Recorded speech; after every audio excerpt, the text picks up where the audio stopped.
Welcome students. आज जो poem हम लोग कवर करने जा रहे हैं उसका नाम है कीपिंग क्वाइट, यानी चुप रहना। और इसके पोएट हैं पैब्लो नेरूडा, जिनको कि नोबेल प्राइज़ मिला था लिटरेचर के लिए 1971 में।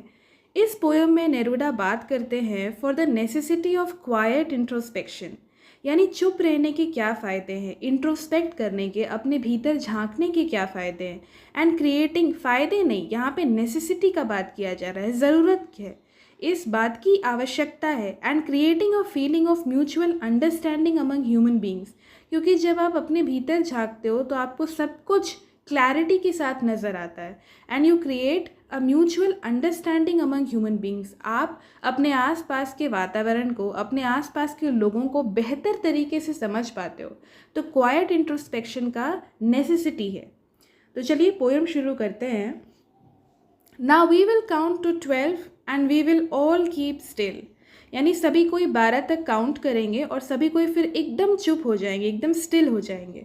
वी विल यहाँ पे रेपिटेशन है, अलिटरेशन है। मैं बार बार आपको बता रही हूँ अलिटरेशन क्या होता है, तो आपको पता हो क्या होगा अभी तक, लेकिन फिर से विल रिवाइज कि वी विल, यहाँ पे दो वर्ड्स हैं जो W से शुरू हो रहे हैं और उसका जो प्रोनाउंसिएशन है वो व आ रहा है। तो वी विल यहाँ पे अलिटरेशन है, रेपिटेशन है। For once on the face of the earth, let's not speak in any language. Let's stop for 1 second and not move our arms so much. एक बार के लिए on the face of the earth, face of the earth, earth का तो face नहीं होता, इसलिए अर्थ को पर्सोनिफाई किया गया है, पर्सोनिफिकेशन है, यहाँ पे ह्यूमन लाइक क्वालिटी दिया गया है। तो एक बार फेस ऑफ द अर्थ पे एक बार के लिए let's not speak in any language, क्योंकि जब आप किसी भाषा का प्रयोग करते हो तो आप एक आइडेंटिफाई हो जाते हो, आपकी एक पहचान बन जाती है, और पहचान बनेगी तो आप दूसरों से कटोगे तो ज़रूर, क्योंकि किसी से तो जुड़ोगे लेकिन कुछ लोगों से तो कट जाओगे। तो यहाँ पहचान बनानी ही नहीं है। Let's not speak in any language, किसी भाषा में बात नहीं करना है। Let's stop for 1 second, 1 second के लिए बिल्कुल चुप हो जाना है, क्योंकि जब आप एकदम चुप रहोगे, जब आप साइलेंस में रहोगे तो आप सबसे जुड़े हुए हो ना। उस समय केवल आपकी ब्रीदिंग चल रही है, केवल आपकी हार्ट बीट चल रही है, एंड आप पूरे कॉस्मोस, पूरे यूनिवर्स से कनेक्टेड हो। तो let's stop for 1 second and not move our arms so much, और एक बार के लिए अपने आर्म्स को उतना मूव नहीं करना है। आर्म्स का दो मीनिंग है यहाँ पर। एक तो अपने हाथ के बारे में बोला जा रहा है, आर्म्स को मूव नहीं करना है, शांत रहना है। और दूसरा बोला जा रहा है आर्म्स का मतलब होता है, देखिए यहाँ राइट हैंड साइड में दोनों मीनिंग लिखा हुआ है। आर्म्स का मतलब होता है वेपन्स, औजार।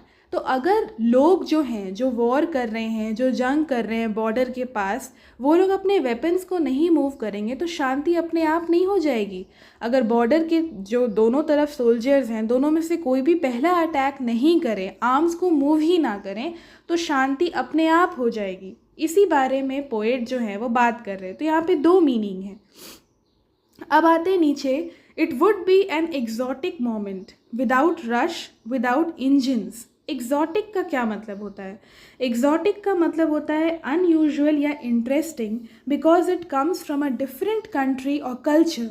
अगर किसी दूसरे कंट्री या कल्चर से कोई चीज़ आता है तो उसको हम लोग अनयूजुअल या इंटरेस्टिंग बोलते हैं, वो एग्जॉटिक होता है हमारे लिए। तो वो जो लम्हा होगा, वो जो मोमेंट होगा जब सब एक बार के लिए बिल्कुल शांत हो जाएंगे, वो कितना अनयूजुअल मोमेंट होगा, इंटरेस्टिंग होगा, एग्जॉटिक होगा, जहाँ सारे कंट्रीज़ और सारे कल्चर्स के लोग एक बार के लिए बिल्कुल शांत हो जाएंगे। विदाउट रश, विदाउट इंजन्स, कोई रश नहीं होगा, कोई व्हीकल्स, कोई इंजन्स का, ट्रैफिक का मूवमेंट नहीं होगा। We would all be together in a sudden strangeness, हम लोग सब बिल्कुल एक साथ होंगे एक सडन स्ट्रेंजनेस में। अब यहाँ पे वी वुड और सडन स्ट्रेंजनेस अलिटरेशन है, SS एंड व WW। Fisherman in the cold sea would not harm whales, जो कोल्ड सी में फिशरमैन होंगे वो वेल्स को हार्म नहीं करेंगे। अब कोल्ड सी का क्या मतलब है? कोल्ड सी, यहाँ पे जब समंदर में फिशरमैन फिशिंग के लिए जाते हैं तो कोल्ड उनके हैंड्स हो जाते हैं, ठीक है, कोल्ड उनके हैंड्स हो जाते हैं, लेकिन यहाँ पे कोल्ड सी कहा जा रहा है। तो जो एडजेक्टिव है वो फिशरमैन के हैंड्स के लिए होना चाहिए, लेकिन वो क्वालिफाई किसको कर रहा है? समंदर सी को कर रहा है। तो ये ट्रांसफर्ड एपिथेट है, ये एक पोएटिक डिवाइस है। एपिथेट का मतलब होता है एडजेक्टिव जो कि ट्रांसफ़र हो गया है, ठीक है। तो कोल्ड सी यहाँ पे ट्रांसफर्ड एपिथेट है। वुड नॉट हार्म वेल्स, वो वेल्स को नुकसान नहीं पहुँचाएंगे। अब देखिए, अगर फिशरमैन भी शांत हो जाएंगे तो एक बार वो अपने जीविकोपार्जन के लिए जो काम करते हैं फिशिंग का, जिससे कि एक तरह से वेल्स को नुकसान पहुंचता है, हार्म पहुंचता है, वो काम नहीं करेंगे। कोल्ड सी यहाँ पे एक मेटाफर भी है। ऊपर देखिए मैंने एक्सप्लेनेशन लिखा है, cold sea is a metaphor shows the cold और indifferent attitude of the fisherman towards the fishes.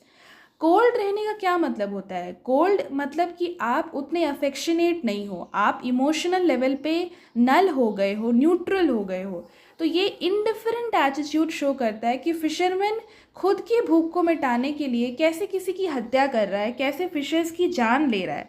ये एटीट्यूड जो फिशरमैन का है, अब चाहे वो मजबूरीवश करे या जो भी उसकी परिस्थिति हो, लेकिन कोल्डनेस तो आएगा आपके स्वभाव में, वो इनडिफरेंस तो आना ही है। तो कोल्ड सी यहाँ पे फिशरमैन मेटाफर भी है और ट्रांसफर्ड एपिथेट भी है। And the man gathering salt would look at his hurt hands, और जो इंसान समंदर में से सॉल्ट गैदर कर रहा था, सॉल्ट भी लोग गैदर करते हैं ना, क्योंकि समंदर का खारा पानी होता है, वहाँ से सॉल्ट भी गैदर किया जाता है इवेपोरेशन और वो सब की प्रोसेस से। तो he would look at his hurt hands, वो भी एक बार के लिए अपना सॉल्ट गैदर करने का काम छोड़ के अपने हर्ट हैंड्स को देखेगा, अपने चोटिल हाथों को देखेगा, जो कि बार बार सॉल्ट के, नमक के कांटेक्ट में आने की वजह से चोटिल हो जाते, ब्रूज्ड हो जाते। अब हर्ट हैंड्स अगेन यहाँ पे अलिटरेशन है, एच एच। हम लोग आगे बढ़ते हैं। Those who prepare green Wars, जो ग्रीन वॉर्स प्रिपेयर करते हैं, ग्रीन मतलब नेचर, एनवायरनमेंट। ग्रीन वॉर का मतलब जो जंग नेचर के विरुद्ध लड़ा जाए, war against nature and environment. Wars with gas, यानी कि जो केमिकल्स का यूज़ करके वॉर किया जाता है, न्यूक्लियर वॉर जो होता है, एटॉमिक वॉर जो होता है। वॉर्स विद फायर, फायर की मदद से जब आप वॉर कर रहे हो, जंग लड़ रहे हो। विक्ट्री विथ नो सर्वाइवर्स, अब इन सब में क्या हो रहा है कि आप दोनों तरह के लोगों को मारते हो, दोनों साइड से लोगों की जान जाती है, तो विक्ट्री, जीत तो है लेकिन उसमें कोई सर्वाइवर ही नहीं बचा, तो ये कैसा विक्ट्री है, कैसा जीत है? यहाँ पे ये जो लाइन है ये पैराडॉक्स है। पैराडॉक्स का मतलब होता है एक ऐसा स्टेटमेंट जिसके दो हिस्से हैं और दोनों ही हिस्से एक दूसरे को कॉन्ट्राडिक्ट कर रहे हैं, एक दूसरे को अपोज कर रहे हैं। विक्ट्री है और विथ नो सर्वाइवर्स, ये कैसा विक्ट्री है? would put on clean clothes and walk about with their brothers in the shade. एक बार के लिए ये लोग जो हमेशा एक दूसरे को मारते रहते हैं, वॉर करते रहते हैं, जंग लड़ते रहते हैं, they will put on clean clothes, वो क्लीन क्लोथ्स पहनेंगे, यहाँ पे ये सिंबल ऑफ पीस है। And they will walk with their brothers, कहते हैं कि all the people of the different countries they are our brothers and sisters. तो यहाँ पे ब्रदरहुड का बात हो रहा है कि सभी लोग जो हैं they will walk with their brothers, ये सभी लोग अपने भाइयों के साथ वॉक करेंगे in the shade doing nothing. अब इन द शेड मेटाफर है। इन द शेड का क्या मतलब है कि जैसे शेड एक ट्री देता है, एक ट्री जो है वो आपको सूर्य के हार्श रेज से शेड देता है, उसी तरह यहाँ पे जो शेड है वो किसका बात हो रहा है? Just as shade protects us from harsh sun, we will shelter and protect each other as brothers. यानी हम एक दूसरे के शेड बनेंगे, हम एक दूसरे को प्रोटेक्शन और शेल्टर देंगे भाइयों की तरह। And there will be peace and harmony, और शांति और हार्मनी ही होगा। तो brothers will walk in the shade and they will do nothing. जब सब कोई शांत हो जाएंगे तो ये जो लोग जंग लड़ रहे हैं एक दूसरे से, जो एक्चुअली में भाई हैं, वो भी शेड में वॉक करेंगे, क्लीन क्लोथ्स पहनेंगे और कुछ भी नहीं करेंगे। What I want should not be confused with total inactivity. मेरे कहने का क्या मतलब है, मैं जो आपको समझाना चाहता हूँ उसको आप टोटल इनएक्टिविटी से कंफ्यूज मत कर जाइए। मैं ये नहीं कह रहा हूँ कि आपको आलसी हो जाना है, आपको कामचोर हो जाना है, आपको कोई काम नहीं करना है। Life is what it is about. ज़िंदगी वही है जो ज़िंदगी है, यानी कि ज़िंदगी में लोग काम करते हैं, संघर्ष करते हैं, ये लाइफ है, उसको मैं डिनाई नहीं कर रहा हूँ। I want no truck with death, मैं ये नहीं कह रहा हूँ कि आपको जीवित रहते रहते मृत्यु के लेवल तक पहुँच जाना, यानी आपको इतने शांत हो जाना है कि आप जीवित हैं कि मृत हैं ये किसी को पता ना चले, मैं ये नहीं कह रहा हूँ। If we were not so single-minded about keeping our lives moving and for once could do nothing, अगर हम लोग इतने सिंगल माइंडेड नहीं हों अपने लाइफ को बस चलाने के लिए और एक बार के लिए कुछ भी ना करें, तो परहैप्स अ ह्यूज साइलेंस, शायद एक huge silence might interrupt this sadness of never understanding ourselves. एक बड़ा सा शांति जो है वो हमारे इस सैडनेस को इंटरप्ट कर देगा कि हम लोग कभी भी खुद को समझ नहीं पाते हैं, and we are always threatening ourselves with death. मृत्यु के डर से हम बार बार जो काम करते हैं, जो अपने जीविकोपार्जन के लिए, अपने लाइवलीहुड को अर्न करने के लिए जो काम कर रहे हैं, उस बीच हम खुद को समझ ही नहीं पाते। और कब समझ पाएंगे अपने आप को, अपने आसपास के लोगों को, अपने नेचर को, जब हम थोड़े देर के लिए एटलीस्ट साइलेंस में रहेंगे, मेडिटेशन करेंगे, तब हम एक बेहतर समझ के साथ काम कर पाएंगे। पोएट ये कहना चाह रहे हैं, पोएट ये नहीं कह रहे कि काम मत करो, पोएट इतना शांत होने के लिए इसलिए कह रहे हैं ताकि आप उस शांति में बेहतर अंडरस्टैंडिंग को समझ पाएँ कि आपके आसपास की चीज़ें कैसी होनी चाहिए और फिलहाल कैसी हैं, और उसके बाद आप एक बेटर अंडरस्टैंडिंग के साथ, क्लैरिटी के साथ काम करो। Perhaps the earth can teach us as when everything seems dead and later proves to be alive. ये पृथ्वी जो है वो हमें सिखा सकती है। अर्थ को टीचर्स कहा जा रहा है तो पर्सोनिफिकेशन, यानी अर्थ को ह्यूमन क्वालिटी दे दिया गया, यानी कि टीच कौन करता है, इंसान करता है, तो इसीलिए अर्थ कैन टीचर्स पर्सोनिफिकेशन है।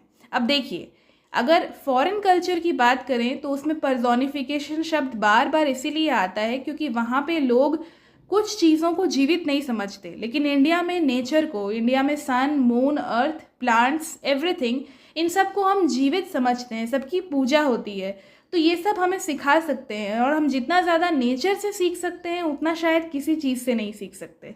तो earth can teach us as when everything seems dead, जब सब कुछ मृत लगता है, जब सब कुछ मरा हुआ लगता है और फिर अलाइव हो जाता है। अब यहाँ पे पोएट किस बात की बात कर रहे हैं?